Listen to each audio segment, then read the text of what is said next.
Ormai agli sgoccioli la campagna elettorale delle amministrative anche in provincia di Agrigento. Domani venerdì sarà infatti l'ultimo giorno della propaganda per i 10 centri chiamati al voto, ma gli elettori potranno recarsi alle urne solo domenica, dalle 7 alle 23, ed i risultati si conosceranno nel tardo pomeriggio di lunedì.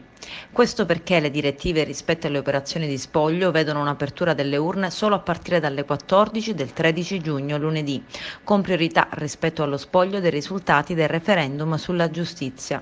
L'eventuale turno di ballottaggio si terrà il 23 giugno, ma è un'eventualità che riguarda solo 2 dei 10 centri chiamati al voto in provincia di Agrigento, cioè Sciacca e Palma di Montechiaro, gli unici dove si vota con il proporzionale.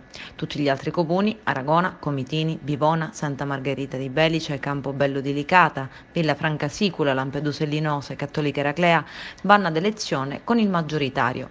Secondo quanto recita il sito della regione siciliana, l'elettore può esprimere una o due preferenze per i candidati al consiglio comunale, ma nel caso vengano espresse due preferenze, queste ultime devono essere di genere diverso, una femminile e una maschile. Se entrambe le preferenze appartengono allo stesso genere, la seconda preferenza verrà annullata. Esiste inoltre il cosiddetto trascinamento, significa che il voto espresso per una lista si estende al candidato sindaco ad esso collegato e non viceversa.